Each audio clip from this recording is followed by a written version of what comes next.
नमस्कार मंडळी, मी जान्हवी उवाच या माझ्या यूट्यूब चॅनलवर आपल्या सगळ्यांचं अगदी मनापासून स्वागत. देवाचं अस्तित्व कोणी मान्य करतं तर कोणी अमान्य. याच विषयावर आज काही विचार मांडण्याचा प्रयत्न करणार आहे. बघा पटतायत का? आवडले तर लाईक करा, शेअर करा आणि सबस्क्राईब करा. धन्यवाद.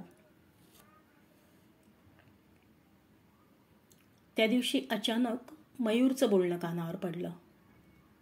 तो अगदी ठामपणे कोणाला तरी सांगत होता, माझा देवावर विश्वास नाही आहे. जे डोळ्यांना दिसत नाही त्यावर मी विश्वास ठेवत नाही.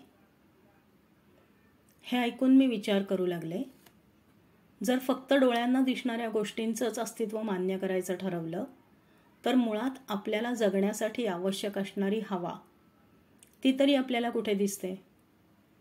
पण आपण हवेशिवाय जगू शकत नाही. चंद्र, सूर्य आपल्याला दिसतात म्हणून आपण त्यांचं अस्तित्व मान्य करतो. आपल्या संस्कृतीमध्ये त्यांना देव मानलं गेलं आहे.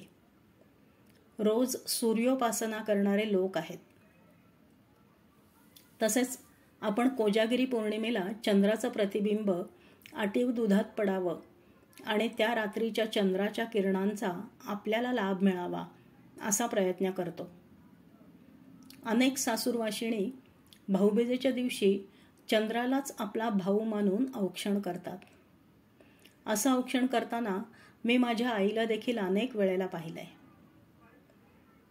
मला नेहमी प्रश्न पडतो, नित्यनेमाने उगवणाऱ्या सूर्याला त्याचं तेज कुठून मिळतं?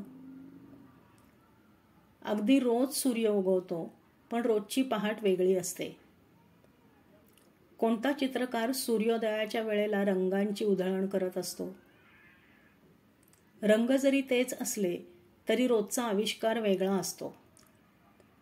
रोज पहाटे इतक्या तऱ्हेतऱ्हेची फुलं उमललेली असतात.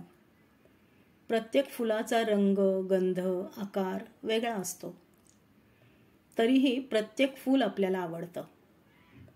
कोणतंही फूल कधीच कुरूप असत नाही. अगदी छोटी छोटी गवत फुलं देखील आपल्याला आनंद देतात.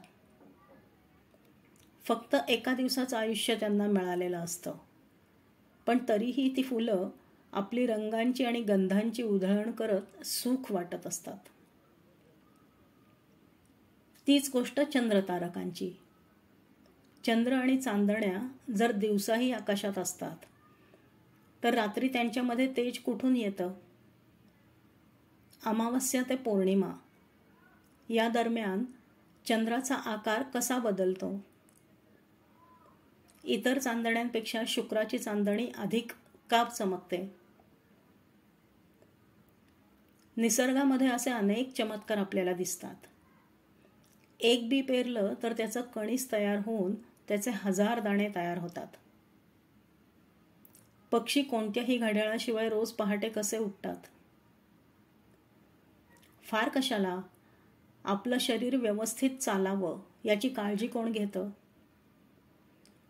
जे अन्न आपण रोज खातो त्याचं रक्तात रूपांतर करून आपल्याला जगण्याची शक्ती कोण देतं? असे अनेक अनुत्तरित प्रश्न आहेत. फक्त एका गोष्टीची खात्री आहे, ही सृष्टी चालवणारी एक अगाध शक्ती आहे. ती शक्ती आहे म्हणून ही चराचर सृष्टी अव्याहतपणे चालू आहे. मग त्या शक्तीला कोणी देव म्हणतं किंवा कोणी अन्य काही.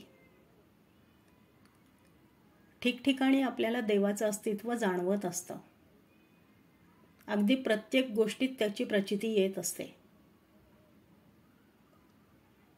विनासायास मिळालेल्या प्रत्येक श्वासासाठी आपण कृतज्ञ असायला हवं की त्याचे मूल्य न जाणता मुठीत धरलेली वाळू जशी हळूहळू निसटून जाते तसं आयुष्यातलं अमूल्य क्षण दवडायचे हे ज्याचं त्यांनी ठरवावं.